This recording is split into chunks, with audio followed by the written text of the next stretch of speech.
ஆதவனின் தமிழை வணக்கம் நிகழ்ச்சியில் இன்றைய நாள் அதிதி பக்கத்தோடு இணைந்திருக்கிறோம். ஒவ்வொரு நாளுமே ஒவ்வொரு ஆளுமை படைத்தவர்களோடு நாங்க இணைந்திருக்கிறோம். அந்த வகையில இன்றைய நாள் எம்மோடு இணைந்திருக்கிறார் வைஷி கேக் டெக்கோ மற்றும் அகாடமி ப்ரொஃபஷனல் கேக் ஆர்டிஸ்ட் மற்றும் லெக்சரராக பணிபுரிபவர் நம்மளுடைய புஷ்பராஜா சுதர்ஷிகா. வணக்கம். எப்படி இருக்கீங்க? நல்லா இருக்கிறேன். நீங்க எப்படி இருக்கிறீங்க? ரொம்ப நல்லா இருக்கேன். இன்றைய நாள் எங்களுடைய கலையகத்துக்கு வந்ததுக்கு ரொம்ப ரொம்ப நன்றிகள். ஒவ்வொரு மனிதனுமே ஒவ்வொரு ஆளுமைகளை தனக்காக வளர்த்து கொண்டு ஏதாச்சும் ஒன்றை சாதிக்கணும்ன்றத ரொம்ப ரொம்ப ஆசைப்படுவாங்க. அந்த வகையில நீங்க உங்களுடைய வாழ்க்கையில எப்படி இந்த கேக் என்றது வந்தது? ஒரு சின்ன அறிமுகம் உங்களை பற்றி. என் பேர் சுதர்ஷிகா. நான் வைஷி கேக் டெக்கோ அண்ட் அகாடமியோட நிறுவனராக இருக்கிறேன். ஸோ இந்த ஜேர்னி பார்த்தீங்கன்னா இப்போ 9 இயர்ஸ் ஆகுது. வர்ற 25ஆம் தேதியோட 9 இயர்ஸ் கம்ப்ளீட் ஆகுது. இது எப்படி ஸ்டார்ட் ஆகுது அப்படின்னு பார்த்தீங்கன்னா, எனக்கு கேக் சாப்பிட ரொம்ப பிடிக்கும். ஸோ அதே மாதிரி அதை செஞ்சு கொடுக்க ரொம்ப பிடிக்கும். ஸோ எல்லோரும் சாப்பிட்டுட்டு வாவ் நல்லா இருக்குது அப்படின்னு சொல்கிற அந்த இது வாவ் ஃபேக்டர்ஸ் ரொம்ப பிடிச்சிருந்தது எனக்கு. அப்போ ஏன் இதை நாங்கள் ஒரு ப்ரொஃபஷனலாக கொண்டு போகக்கூடாது அப்படின்னு சொல்லி ஸ்டார்ட் பண்ண ஜேர்னி தான் இன்றைக்கி இந்த இடத்துல நிற்கிது. ரொம்ப ரொம்ப சந்தோஷம். அப்படின்னா உங்களுடைய சின்ன வயதுலேருந்தே இந்த கேக்குன்ற ஆசை உங்ககிட்ட அப்படியே வளர்ந்து வந்துருச்சா? கேக் அப்படி இல்லை, குக்கரியில் ரொம்பவே குக்கிங் அப்படின்னாலே ரொம்ப பிடிக்கும் சின்னதில் இருந்தே. பட் இது என் ஃபீல்ட் கிடையாது. என் ட்ரீமாக இருந்தது லாயர் ஆகணும் அப்படின்னு. ஸோ அதை நோக்கி தான் என் பயணமும் இருந்தது. ஸோ லைஃப்பில் நிறைய இதுகள் வரும் தானே. இந்த ஸ்ட்ரகிள்ஸை தாண்டி ஒரு இடத்துல எனக்கு இது தான் ஜேர்னி அப்படின்னு தோணுன இடத்துல நான் ஸ்டார்ட் பண்ண கரியர் தான் கேக். ரொம்ப ரொம்ப சந்தோஷம். ஒவ்வொரு ஆட்களுக்கும் இதுதான்ற ஒரு ஆசை சின்ன வயதுலேருந்தே வரும். ஆனாலும் அவங்களுடைய வாழ்க்கைக்கு எது கரெக்டாக இருக்கும்ன்றது போக போக தான் எங்களுடைய வாழ்க்கை பாதை எடுத்து தரும்ன்றது உங்களுடைய வாழ்க்கையை பார்த்தாலே எல்லாருக்குமே தெரிஞ்சிருக்கும்.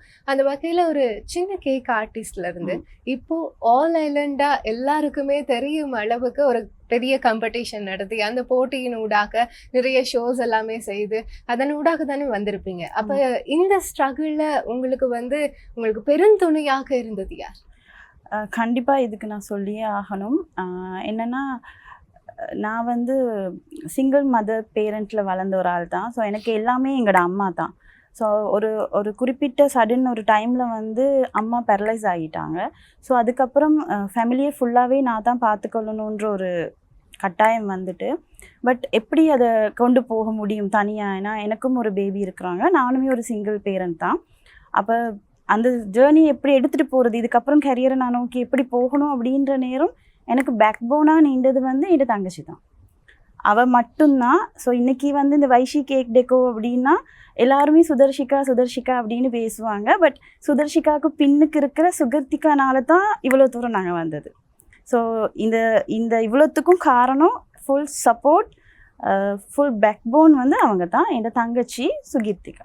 ரொம்ப ரொம்ப சந்தோஷம். ஒருத்தவங்க கூட இருந்து செய்யக்கூடிய ஒரு விஷயம் ரொம்ப நல்லா வர்றப்ப அவங்களுக்கான ஒரு கிரெடிட்ஸையும் கொடுக்கணும்ன்றத ஆசைப்படுறீங்க. ரொம்ப ரொம்ப சந்தோஷம். அதே போல உங்களுக்கு இந்த கேக் அப்படின்னு எடுக்கும்போது இன்றைய காலத்துல எல்லா இடத்துலையுமே கேக் ரொம்ப அதிகம் பேசப்படுது. அதே சமயத்துல ரொம்ப ரொம்ப போட்டித்தன்மை நிறைந்த ஒரு ஃபீல்டா தான் இருக்கு.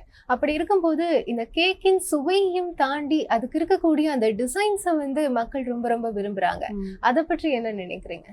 ஆமா, என்னன்னா உண்மையை சொல்லணும்னா நிறைய பேர் இப்போ இருக்க காலகட்டம் பார்த்தீங்கன்னா ஃபுல்லாகவே சோஷியல் மீடியா தான்.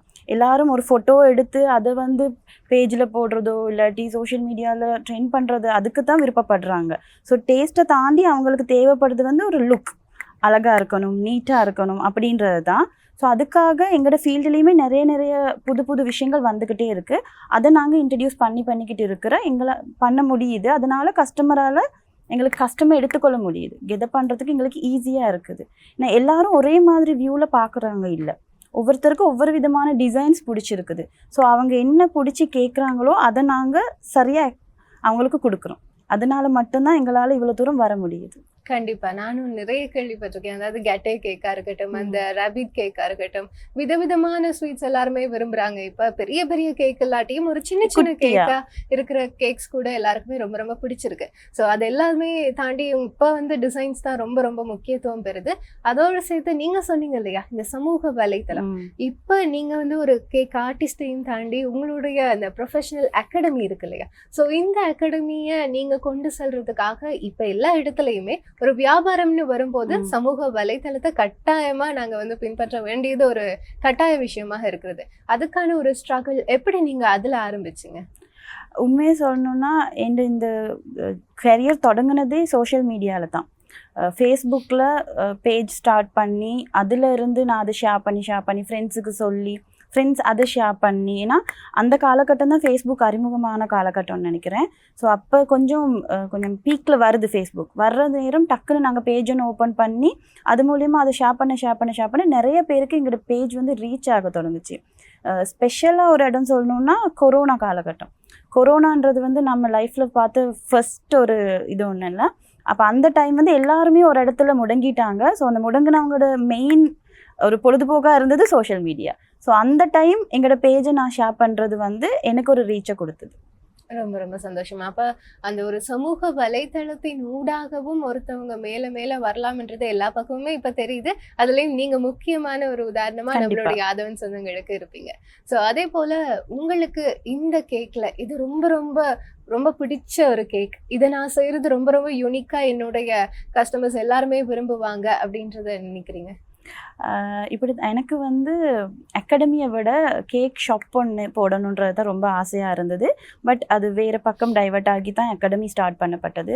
எனக்கு வந்து வெரைட்டி கேக்ஸ், அதாவது கெட்டோஸ் அப்படின்னா ரொம்ப பிடிக்கும்.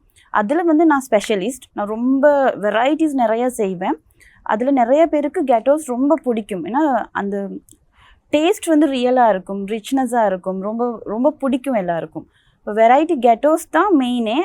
அதில் ரொம்ப ஸ்பெஷலாக சொல்லணும்னா black forest gateau, white forest gateau, இது வந்து ரொம்ப யூனிக்காக இருக்கும். டேஸ்ட் வைஸுமே நிறைய கஸ்டமர்ஸ் கிட்ட போகிற நேரம் ரொம்ப பிடிச்ச ஒரு கேக்காக இருக்கக்கூடியது தான் அது. அதே போல் இப்போ நீங்கள் சொன்னீங்க இல்லையா, உங்களுடைய ஆசை வந்து இந்த கேக் ஷாப் அதுதான். ஸோ கேக் ஷாப்பில் இருந்து எப்படி இல்லை நான் வந்து இப்போ கேக் அகாடமி போனால் சரியாக இருக்கும், இதை நான் செஞ்சால் எல்லாருக்குமே பிடிக்கும்ன்றதை ஏன் அந்த பாதையை நீங்கள் தெரிவு செய்தீங்க? ஆமாம், அதுவும் வந்து கொரோனா காலகட்டத்தில் தொடங்கினது தான். ஏன்னா அந்த இது வந்து இன்சிடெண்ட் வந்து சடனாக நம்ம ஃபேஸ் பண்ண ஒரு ப்ராப்ளம் இல்லையா கொரோனா அப்படின்றது. அப்போ அந்த டைமில் வந்து இன்கம் தேவைப்பட்டது. இன்கம் தான் மெயினாக. பட் ஷாப் ஒன்று போடக்கூடிய இல்லை, லாக்டவுன். அப்போ அந்த டைம் வந்து நிறைய பேர் கேட்டாங்க கிளாஸஸ் அப்படின்ற நேரம். இப்போ நாங்கள் இருந்த சரௌண்டிங்குள்ளே எனக்கு கிளாஸ் கொடுக்குறது ஈஸியாக இருந்தது. ஒரு இன்கம் பர்பஸுக்காக ஸ்டார்ட் பண்ணது தான். பட் இப்போ வந்து இன்கம் மட்டும் மெயின் கிடையாது. எங்களை மாதிரி நிறைய உமன் என்டர்பிரினியர்ஸ் வரணும், ஹோம் பேஸ்டாக பிஸ்னஸ் பண்ணி ஒரு இடத்துக்கு ரீச் ஆகணும் அப்படின்னு விரும்புகிற பிள்ளைகள் எல்லாருக்குமே ஒரு நல்ல தரமான ஒரு கல்வியை கொடுக்கணுன்றதுக்காக தான் இப்போ எங்களோட அகாடமி அதை நோக்கி தான் போய்கிட்டு இருக்கு. ரொம்ப சந்தோஷம். அதே போல இப்ப புதிதா ஒரு வீட்டு பெண்மணியா இருக்கட்டும், ஒரு ஒர்க் பண்றவங்களா இருக்கட்டும், அதே போல சின்ன பிள்ளைகள் இப்போ வந்து O level முடிச்ச உடனே ஏதாச்சும் எக்ஸ்ட்ராவா நான் கத்துக்கணும், இந்த விஷயத்த படிக்கணும் அப்படின்னு ஆசைப்படும் போது எதுல இருந்து அவங்க ஆரம்பிக்கலாம்? அதாவது எடுத்த உடனே 4 வருஷம் 5 வருடம் அப்படி ஒரு டிகிரியா, இல்லாட்டி ஒரு சின்ன பேஸ்ட்ரீஸ்ல இருந்து அவங்க கொண்டு போறது சரியா இருக்குமா? இது அவங்களுடைய இல்ல, பேசிக்ல இருந்தே கொண்டு போகலாம். இது வந்து 1 year 2 year போற கோர்சஸ் கிடையாது. எவ்வளோ தூரம் அவங்க இன்ட்ரெஸ்டடாக அதுக்குள்ளே இறங்குறாங்களோ அவ்வளோ சீக்கிரம் கற்றுக்கொள்ளலாம். ஸோ பேசிக்காக பார்த்தீங்கன்னா ஒரு பேசிக் கேக் கோர்ஸ்ன்றது வந்து 4 months தான் இருக்குது. அந்த 4 months அவங்க படிக்கிறத வச்சு அவங்களால ஒரு ஹோம் பேஸ்டாக ஒரு பிஸ்னஸ் ஒன்று ஸ்டார்ட் பண்ணக்கூடிய மாதிரி தான் இருக்கும்.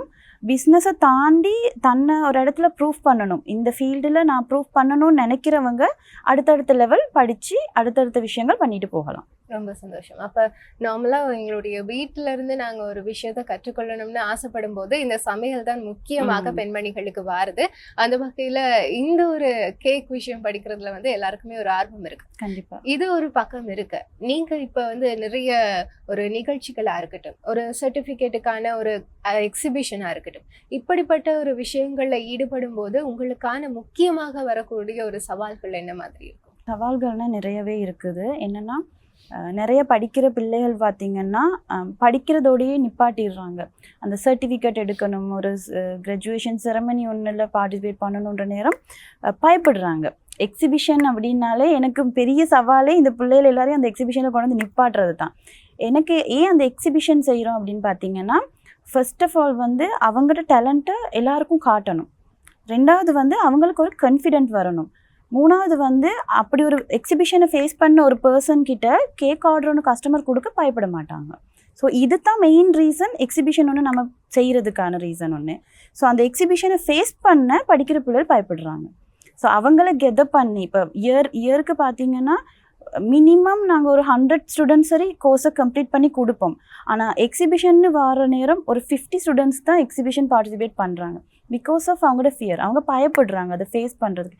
என்ன கேட்டால் நான் சொல்லுவேன், ஃபேஸ் பண்ணுனா தான் அதுக்கு அடுத்தடுத்த லெவல் உங்களால் போக முடியும். இதை தாண்டி வேறு எந்த ஒரு இதுவுமே நான் அதில் பார்க்கல. எனக்கு வேணும் பிள்ளைகள் நிறைய பேர் பயம் இல்லாமல் இதை பார்ட்டிசிபேட் பண்ணணும். அதுக்காகத்தான் நான் ஆல் ஐலண்ட்லேருந்தும் கால் பண்ணியிருந்தேன். ஏன்னா நான் வந்து கொழும்புல மட்டும் இல்லை, நான் ஜெஃப்னாலையும் போயிட்டு கிளாஸஸ் செய்கிறது. இங்கேருந்து அங்கே போயிட்டு நான் நிறைய கிளாஸஸ் செய்வேன். ஸோ அங்கே இருக்க பிள்ளைகளும் சொன்னது வந்து எங்களுக்கான ஒரு பிளாட்ஃபார்ம் இல்லை அப்படின்னு சொல்லிட்டு. ஸோ அதெல்லாம் கன்சிடர் பண்ணி தான் all Island cake and culinary show ஒன்று நான் ஆர்கனைஸ் பண்ணி சக்ஸஸ்ஃபுல்லாக செஞ்சு முடிச்சிருந்தேன். ரொம்ப ரொம்ப சந்தோஷம். அதை நானும் பார்த்துருந்தேன். நன்மைய பதிவுகளில் அது ரொம்ப ரொம்ப பேசப்பட்ட ஒரு விஷயமா இருந்தது.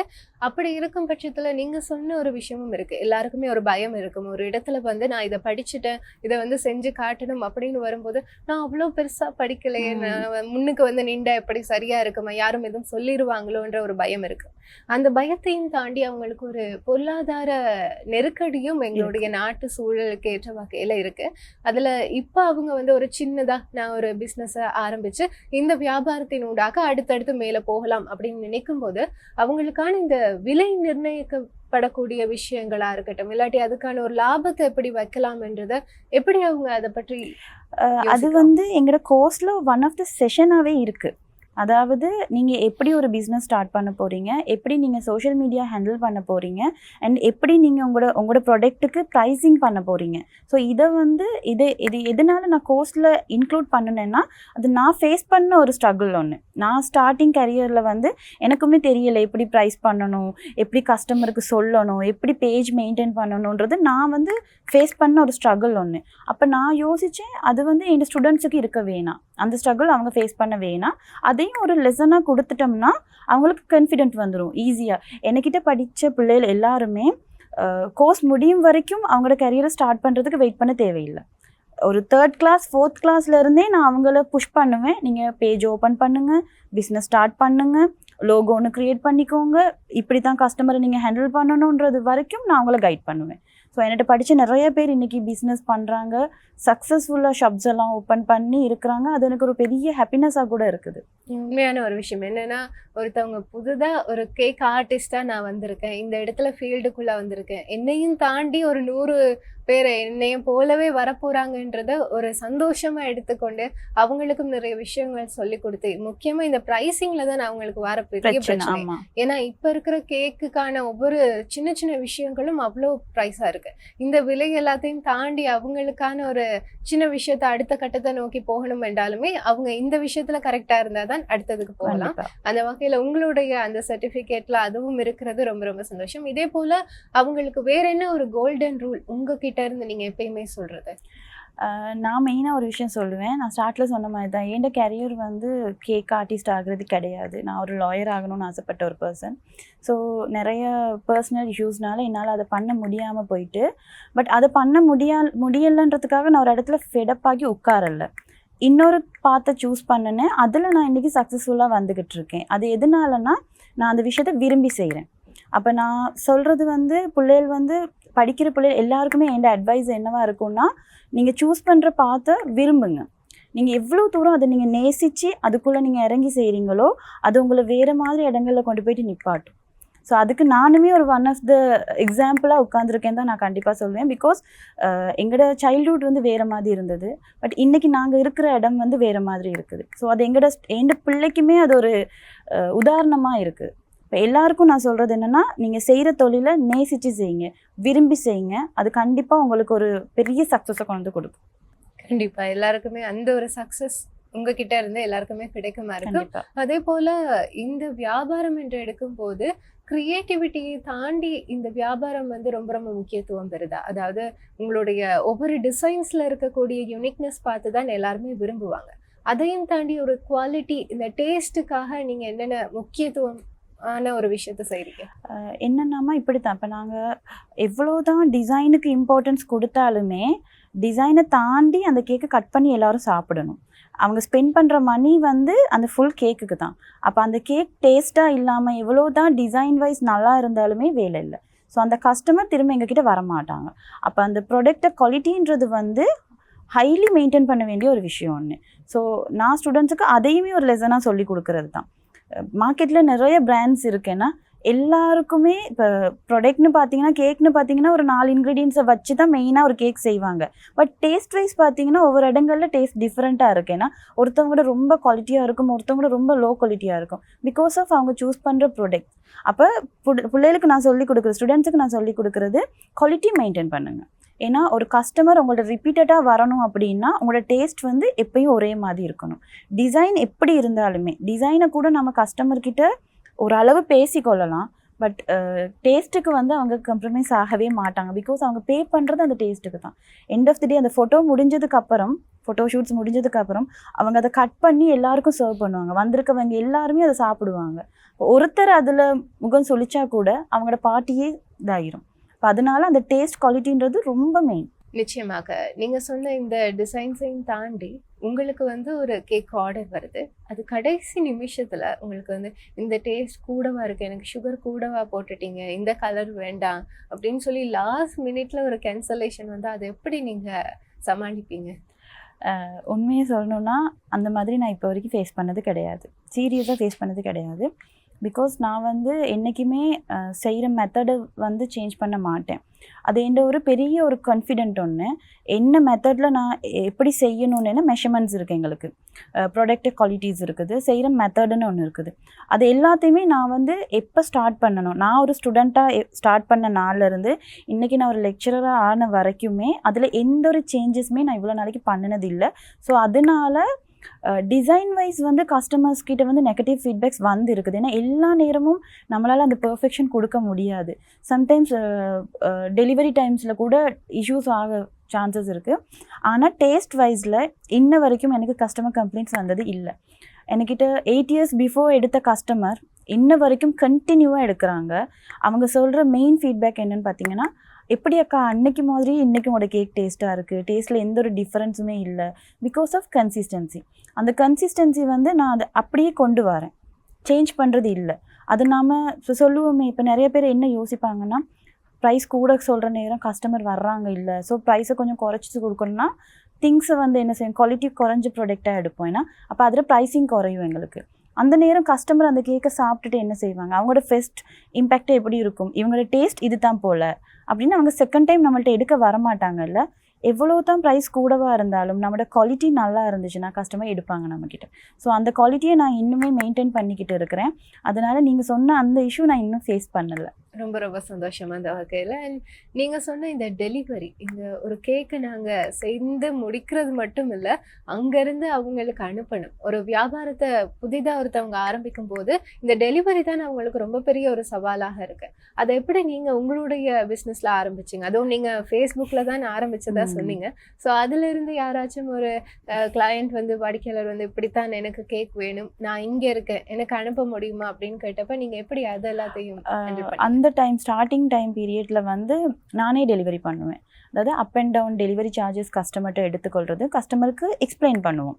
கேக் அமௌண்ட் இது தான், நீங்கள் பிக்கப் ஆப்ஷன்ஸ் இருக்குது, நீங்கள் பிக்கப் பண்ணி கொள்ளலாம். டெலிவரி பண்ணணும் அப்படின்னா அப் அண்ட் டவுன் நீங்கள் பே பண்ணணும். அதாவது நாங்கள் வந்து போகிற இதுகளை நீங்கள் பே பண்ணணும். ஏன்னா அவங்களுக்காகத்தான் நாங்கள் மெனக்கட்டு கொண்டு போய் கொடுத்துட்டு திரும்ப நாங்கள் ரிட்டர்ன் வரணும் இல்லையா. அப்போ அதனால் அப் அண்ட் டவுன் நீங்கள் பே பண்ணுவீங்களா தான் நாங்களே கொண்டு வந்து தாரோம் அப்படின்னு சொல்லிட்டு நானே சேஃபாக கொண்டு போய்ட்டு கஸ்டமருக்கு டெலிவரி பண்ணியிருக்கிறேன். பட் இப்போ அப்படி பண்ண முடியாது, பிகாஸ் டைம் இல்லை. அண்ட் ஸ்டாஃப் தான் ஒர்க் பண்ணுவாங்க நிறையாவே கேக் சைடில். இப்போ வந்து நாங்கள் நிறைய இப்போ ஆப்ஷன்ஸ் வந்துட்டே, ஊபர், பிக்மி அப்படி ஃப்ளாஷ் ஐட்டங்கள் வந்ததில் நம்ம அதில் தான் மோஸ்ட்லி டெலிவரிஸ் பண்ணுறது. டேமேஜஸ் ரொம்ப குறைவு தான், ரொம்ப சேஃபாக நம்ம அனுப்புவோம். இப்போ இந்த கேக்கை வந்து நம்ம டெலிவரி அனுப்புகிற நேரம் இதில் எதுவும் இஷ்யூஸ் வரும்ன்ற மாதிரி எங்களுக்கு தெரியும் தானே இந்த கேக் கஷ்டம் அப்படின்னு. அந்த டைமில் வந்து நாங்கள் கஸ்டமருக்கு ஆப்ஷன்ஸ் கொடுப்போம். ஒன்று நீங்கள் வந்து எடுங்க அப்படின்னு சொல்லிட்டு.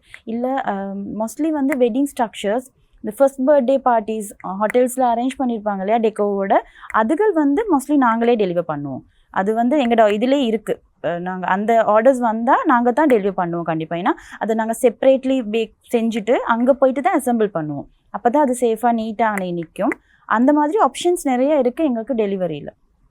நல்ல விஷயம். அதே போல இப்ப நீங்க அண்மையில ஒரு பதிவு போட்டிருந்தீங்க. அதாவது நீங்க ஒரு ஹோம் பேக்கரா இருந்தா, இல்லாட்டி ஒரு ஆன்டர்பிரினரா இருந்தா, நீங்க வந்து ஒரு காம்படிஷன் அட்டெண்ட் பண்ணலாம் அப்படின்னு சொல்லி.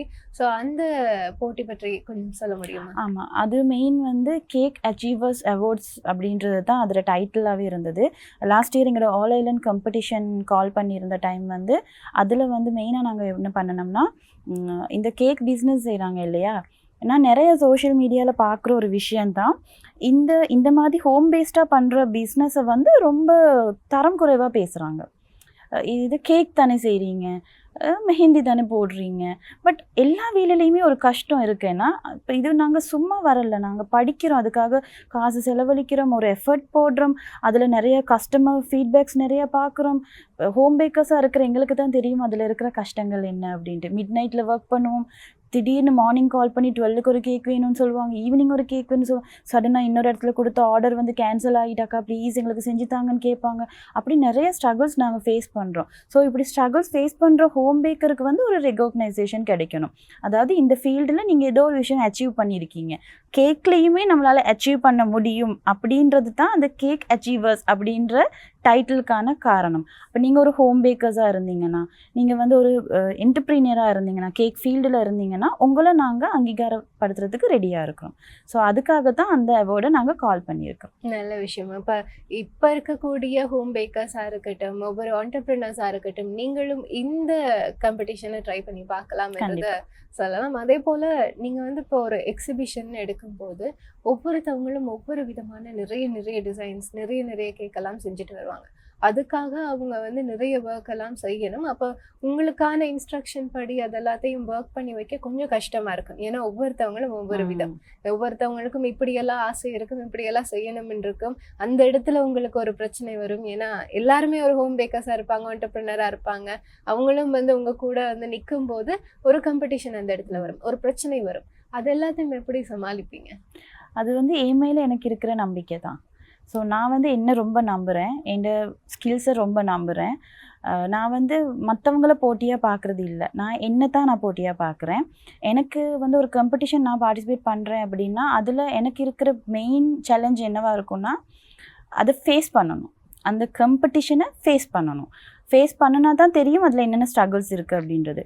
ஒருக்கா ஃபேஸ் பண்ணி அதில நான் வின் பண்றேனோ இல்லையோ, நான் வந்து மத்தவங்க செஞ்சிருக்க விஷயங்கள்லேருந்து ஒவ்வொரு விஷயம் நான் எடுத்துக்குவேன். லெசன்ஸ் எடுத்துக்கொள்ளுவேன். என்டைல என்ன மைனஸ்ன்றதை நான் தெரிஞ்சுக்கொள்ளுவேன். அதுக்கப்புறம் திரும்ப அதே காம்படிஷனில் நான் பார்ட்டிசிபேட் பண்ணுற நேரம் என்னென்ன மிஸ்டேக்ஸ் நான் விட்டனோ அது எல்லாத்தையும் நான் கரெக்ட் பண்ணிக்கொள்வேன். ஸோ எந்த இடத்துலையுமே ஒரு காம்படிஷனில் போயிட்டு நான் வந்து ஃபேடப் ஆகுறது, பயப்படுறது அது எதுவுமே நான் பண்ணுறது இல்லை. ஸ்டார்டிங்கில் இருந்தது, இல்லாமல் இல்லை. பட் இப்போ வந்து நம்ம கொஞ்சம் க்ரோ அப் ஆக எங்களுக்கு அது புரியும்ல, ஒரு எக்ஸ்பீரியன்ஸ் ஒன்று வந்துடும்ல. வந்ததுக்கப்புறம் இப்போ ரீசெண்டாக நான் இந்தியாவில் மும்பையிலையும் ஒரு காம்படிஷன் போயிட்டு வின் பண்ணியிருந்தேன். Silver medal and bronze medal. என்னோட டார்கெட் கோல்டாக தான் இருந்தது. பட் நான் வின் பண்ணது வந்து சில்வரும் ப்ரோன்ஸ். பட் எனக்கு அது வந்து எந்த ஒரு விதத்துலையுமே குறைவாக இல்லை. பிகாஸ் இங்கேருந்து நாங்கள் அவ்வளோ தூரம் போயிட்டு அதை வின் பண்ணிட்டு வரதுமே பெரிய விஷயந்தான். ஸோ அதில் நான் எடுத்துக்கிட்ட லெசன் என்னென்னா, எனக்கு தெரியாத நிறைய விஷயங்கள் நாங்கள் படிச்சுக்கிட்டேன். நிறைய இந்த ஃபீல்டில் இருக்கிற பெரிய லெஜெண்ட்ஸ் எல்லாரையும் எனக்கு மீட் பண்ணுறதுக்கு ஒரு வாய்ப்பு கிடைச்சது. ஸோ அவங்கக்கிட்டேருந்து நிறைய ஐடியாஸ் எடுத்துக்கிட்டேன். ஸோ அடுத்த காம்படிஷனில் இங்கே என்ன விட்டனோ அதை அங்கே எடுத்துக்கொள்ளணும் அப்படின்ற ஒரு கான்ஃபிடென்ட்டோட இருக்கிறேன். நல்ல விஷயம். அதே போல இப்ப வந்து நிறைய ட்ரெண்டிங் கேக்ஸ், எக்கச்சக்கமான ட்ரெண்டிங் கேக் இருக்கு. எல்லா பக்கமும் பார்க்க போனா மக் கேக்குன்னு சொல்லுவாங்க. அதே போல குட்டி குட்டி கேக்ஸா இருக்கட்டும், இது எல்லாத்தையுமே நீங்க இப்ப எப்படி படிச்சுக்கிட்டு வாரீங்க? ஸோ அதுக்காக நீங்க தனியா அதுக்காக திருப்பியும் ஒரு டிகிரி அப்படி ஒரு NVQ லெவல் அப்படின்னு செய்றீங்களா? இல்ல, இல்லாட்டி யூடியூப்? கேக்ல வந்து இருக்குது. சில விஷயங்கள் மட்டும்தான் நாங்க படிக்கணுன்றது இருக்குது. இப்போ நீங்க உதாரணத்துக்கு கேட்டிங்கன்னா, ஜார் கேக்னு ஒன்று வந்துச்சு. ட்ரீம் கேக் அப்படின்னு ஒன்று வந்தது. இப்போ வந்து பொட் கேக்குன்னு சொல்லிட்டு வந்தது. அதெல்லாம் வந்து எதுவும் வித்தியாசம் கிடையாது. அது ஒரு இன்னோவேட்டிவ் தான், வேறு ஒன்றும் கிடையாது. நம்ம நார்மலாக செய்கிற கேக்கை பீசஸ் வெட்டி சாப்பிட்ற கேக்கை ஒரு பாட்டிலில் போட்டு ரிப்பன் ஒன்று கட்டி கொடுக்குற நேரம் அதை பார்க்க கொஞ்சம் இன்னோவேட்டாக கொஞ்சம் யூனிக்காக இருக்குது. அவ்வளோ தானே ஒழிய அதில் ஸ்பெஷலாக ஒன்றும் கிடையாது. ட்ரீம் கேக் அப்படின்னு பார்த்தீங்கன்னா, நாங்கள் கேக்கில் ஐசிங் லேயர்ஸ் பண்ணுற மாதிரி ஒரு டின்னில் நாங்கள் கேக்கை பண்ணி லேயர்ஸ் பண்ணி அதை கொடுக்குறோம். அது என்னென்னா சொல்லுவாங்க இல்லையா, அட்ராக்ஷன் அப்படின்னு ஒரு விஷயம். ஃபஸ்ட்டாக எந்த ஒரு ஃபுட்டையுமே நாங்கள் வந்து எங்களோட கண்ணு தான் சாப்பிடும், அதுக்கப்புறம் தான் எங்களை நான் சுவைக்கும்னு சொல்லுவாங்க. அப்போ கஸ்டமரை நம்ம வந்து அட்ராக்ட் பண்ணணும் அப்படின்னா நம்ம புதுசு விஷயங்கள் கண்டுபிடிக்கணும். இப்போ இதில் ஸ்பெசிஃபிக்காக நம்ம போயிட்டு படிக்கிறதுக்குன்னு ஒன்றும் கிடையாது. அது ஒவ்வொருத்தர் கண்டுபிடிக்கிற விஷயங்கள் தான். அந்த ட்ரெண்ட் ஆகிற எல்லாமே பேசிக் ஒரு விஷயந்தான். பட் அதை கொஞ்சம் இன்னோவேட் பண்ணி கொடுக்குறாங்க, அவ்வளோ தானே ஒழிய அதில் படிக்கிறதுக்குன்னு ஒன்றும் இல்லை. Okay okay. அதே போல் நீங்கள் ஏதாச்சும் புதுதாக கண்டுபிடிச்சிருக்கீங்களா உங்களுடைய ஸ்பெசிஃபிக்காக நான் இப்படி ஒரு யூனிக்காக ஒன்று இன்ட்ரடியூஸ் பண்ணியிருக்கேன் அப்படின்னு சொல்லி? அதுக்கான ப்ரொசஸ் ஒன்று நடந்துட்டு தான் இருக்குது. பட் இன்னுமே நான் எதுவும் பண்ணலை. பிகாஸ் எனக்கு டைமிங் இஷ்யூஸ், கிளாஸஸ்லேயே டைம் ஓடிடும். இப்போ ஃப்யூச்சரில் ஒரு விஷயம் பண்ணுறதுக்கு ரெடியாக இருக்கிறேன். அது எல்லாம் ஓகே ஆனதுக்கப்புறம் நான் ரிவீல் பண்ணுவேன். அப்போ அந்த நேரம் நான் ஒரு புது விஷயம் கண்டிப்பாக இன்ட்ரடியூஸ் பண்ணுவேன். ஸோ அந்த நேரம் அதவன் டிவி ஒரு சப்போர்ட் ஒன்று கொடுத்தீங்கன்னா சரி. கண்டிப்பாக உங்களுடைய புதிய ஒரு கேக் வருமா இருந்தால் அதை கண்டிப்பாக எங்களுடைய அதவன் தொலைக்காட்சியின் ஊடாக நாங்கள் வந்து அதை அறிமுகப்படுத்த தயாராக இருக்கிறோம். அதே போல் இந்த விஷயங்கள் எல்லாமே ஒரு பக்கம் இருக்க, உங்களுடைய வியாபாரம், உங்களுடைய கேக் பிஸ்னஸாக இருக்கட்டும், ஒரு படிப்பாக இருக்கட்டும், இதை பற்றி நிறைய விஷயங்கள் நம்மளுடைய சொந்தங்களுக்கு சொல்லியிருந்தீங்க. அதே போல் புதிதாக ஒரு யங்ஸ்டர் இந்த துறைக்குள்ளே வராங்க, ஸோ அவங்களுக்கு நீங்கள் என்ன சொல்ல விரும்புகிறீங்க? ஃபஸ்ட்டு நான் சொல்கிறது என்னென்னா, இன்கம் பர்பஸுக்காக மட்டும் இந்த ஃபீல்டுக்குள்ளே வராதீங்க. இன்கம் கண்டிப்பாக தேடலாம், இயலாமல் முடியாது. பட் நீங்கள் வந்து இந்த விஷயத்த வந்து ஃபஸ்ட்டாக சரியாக படிச்சுட்டு வாங்கன்னு தான் நானாக சொல்லுவேன். அரைகுறையாக தெரிஞ்சுக்கிட்டு அங்கே இங்கே வீடியோஸ் பார்த்துக்கிட்டு அவங்க சொன்னாங்க இவங்க சொன்னாங்க அப்படின்னு இல்லாமல், நீங்கள் ஒரு விஷயத்த பிடிச்சி உங்களுக்கு இது செய்யலாம் கான்ஃபிடென்ட் இருக்குது அப்படின்னா அதை விரும்பி நீங்கள் செய்யுங்க. ரெண்டாவது விஷயந்தான் கன்சிஸ்டன்சி. சில ஆட்கள் வந்து ஐயோ நான் படிச்சுட்டேன், நான் ஆர்டர்ஸும் செய்கிறேன், பட் எனக்கு ஆர்டர்ஸே வருதே இல்லை, 1 மாதம் ஆகிட்டு 2 மாதம் ஆகிட்டு ஆர்டர்ஸ் வருது இல்லை. நம்ம ஒரு இடத்துல உட்காந்துக்கிட்டு இருந்தால் ஆர்டர்ஸ் நமக்கு கண்டிப்பாக வராது. நம்ம ப்ரொமோட் பண்ணணும். அப்போ ப்ரொமோட் பண்ணணும்னா நாங்கள் செலவழிக்கணும். ஒரு பில்டிங் ஒன்று எப்படி ஸ்ட்ராங்காக இருக்கும், அதுக்கு நம்ம போடுற பேஸ்மெண்ட் ஏன்னா அத்திவாரம் இதாக இருக்கணும் ஸ்ட்ராங். அந்த மாதிரி தான் நீங்கள் படிக்கிற விஷயமா இருந்தாலும் சரி, நீங்கள் ஸ்பெண்ட் பண்ணுற காசாக இருந்தாலும் சரி, இந்த ரெண்டையுமே நீங்கள் யோசிக்காமல் செஞ்சால் மட்டும்தான் உங்களால் உங்களோட பிஸ்னஸை வந்து ரொம்ப ஸ்ட்ராங்காக பில்ட் பண்ண முடியும். அப்போ ஒழுங்காக படிங்க, சரியான இடத்த சூஸ் பண்ணி சரியான விஷயத்த படிங்க. அண்ட் ஸ்பெண்ட் பண்ணுறதுக்கு, அதாவது அட்வர்டைஸ்மெண்ட்ஸுக்கு ஸ்பெண்ட் பண்ணுறதுக்கு யோசிக்காதீங்க. இந்த ரெண்டையும் நீங்கள் ப்ராப்பராக பண்ணினீங்கன்னா உங்களோட பிஸ்னஸ் ஸ்ட்ராங்காக பில்ட் ஆகும். கண்டிப்பாக இருக்கும். அதே போல் இன்றைய நாள் எங்களுக்காக அதவன் கலையகத்துக்காக வந்து இவ்வளோ விஷயம் எங்களுடைய சொந்தங்களுக்காக சொல்லியிருக்கீங்க. உங்களுடைய இந்த பிஸ்னஸும் கூட 9 வருடங்களாக இந்த துறையில் இருக்கீங்க. ஸோ மேலும் மேலும் அது போக எங்களுடைய ஆதவன் சார்பாக உங்களுக்கு வாழ்த்துக்களை தெரிவித்துக்கொண்டு மீண்டும் ஒரு நாள் இதே போல் ஒரு ஆளுமை படைத்தவரோடு நாங்கள் இணைந்திருக்கலாம். நன்றிகள். இவ்வளோ நேரம் நிறைய விஷயங்களை என்னோட பகிர்ந்திருந்தீங்க. மேலதிகமாக எதுவும் சொல்ல விரும்புகிறீங்களா? ஆமாம், கண்டிப்பாக. எனக்கு இந்த ஆப்பர்ச்சுனிட்டியை கொடுத்த ஆதவன் டிவிக்கு நான் ஃபர்ஸ்ட் ஆஃப் ஆல் ரொம்ப நன்றி சொல்லிக்கொள்ள விருப்பப்படுறேன். எங்களை மாதிரி வளர்ந்துருக்கிற என்டர்பிரினியர்ஸுக்கு நீங்கள் கொடுக்குற இந்த ஆப்பர்ச்சுனிட்டி வந்து நிறைய பேருக்கு வந்து இன்ஸ்பயர்டாக இருக்கும். ஸோ உங்களோட இந்த இன்டர்வியூக்கு என்ன இன்வைட் பண்ணினதுக்கு ரொம்ப ரொம்ப தேங்க்ஸ்.